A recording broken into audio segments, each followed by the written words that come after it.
美国总统拜登签署了2023年度的国防授权法案，将会供应台湾5年100亿美元的无偿军援。但是国会通过的拨款法案却没有把这一笔款项给纳入，反而是提供台湾最高20亿美元的军事贷款，并且设定还款的期限是12年。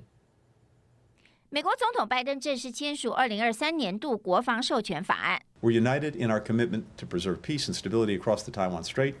法案包括在未来5年提供台湾100亿美元无偿军援，并且要求行政部门加速处理台湾军购需求，还呼吁美台联合军演，邀请台湾参与2024年环太演习。但是国防授权法案生效之后，还需要国会的拨款才能够使预算到位。而最后通过的拨款法案，并没有列入对台湾每年最高20亿美元的无偿军援，而是授权国务院提供台湾最多20亿美元的外国军事融资贷款。还款期限12年。另外，还在美国在台协会的预算之下编列经费，建立台湾学人计划，让联邦政府符合资格的美国公民来台湾交流2年。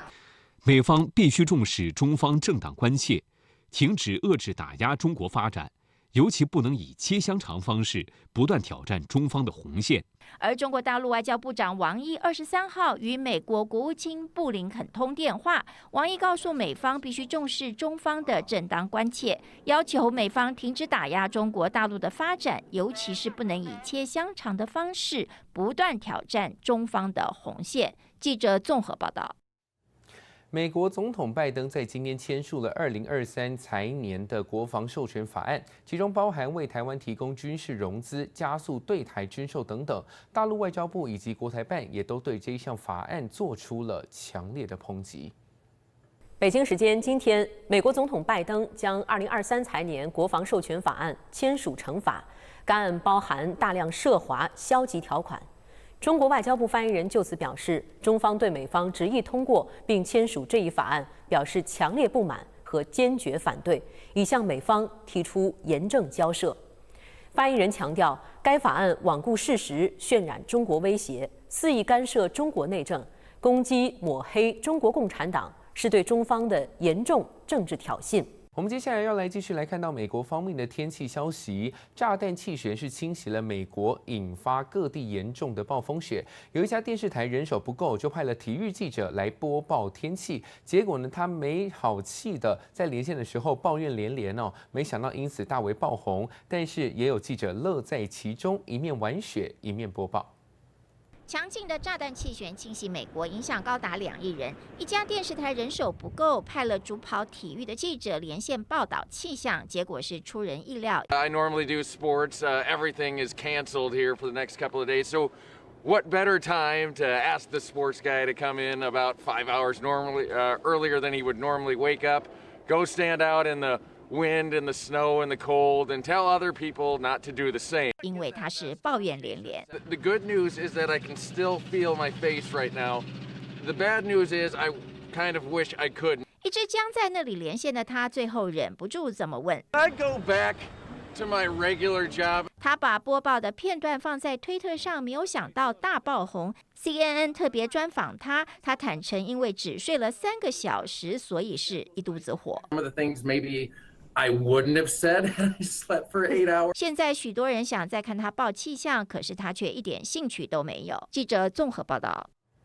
美国阿拉斯加有一户人家家门前的监视器拍到了离奇的景象，这是一只驼鹿哦，就站在这户人家前院的雪地上面，突然间像狗一样摇了摇头，没有想到头上的2只脚居然神奇的掉到了地上，把这户人家都给惊呆了。后来这户人家捡起了这一对鹿角，丈量后发现这个宽度有将近130公分，他们就打算把这一对鹿角挂在墙上当装饰。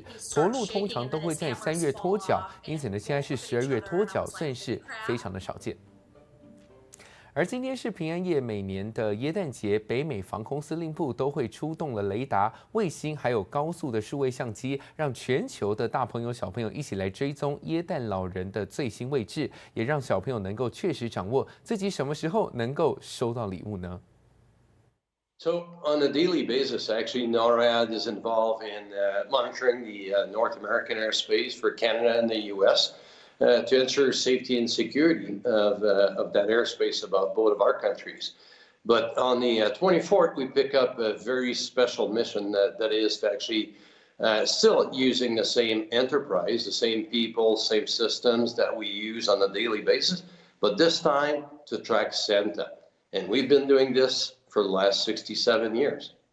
追耶诞老人是北美防空司令部的一项公关服务，而这一切都是因为一场美丽的错误。1955年的平安夜，美国有一家报纸刊登广告，邀请小朋友要打电话给耶诞老人，但是却把号码印错了，印成了北美防空司令部的电话。当时的指挥官舒普于是就要求所有的员工必须要向打电话来的孩子们回报耶诞老人当下的位置，而这一项服务最后也变成北美防空司令部的传统，延续到了今天。系统里面呢，全天候现在都是使用旺旺水神抗菌液，它的成分呢是微酸性电解次氯酸水，跟病毒细菌作用之后呢，会还原成水，不会残留，而且呢没有污染。儿童、孕妇呢都是很适用的。哪里可以买到水神生成机呢？就是上我们的快点购。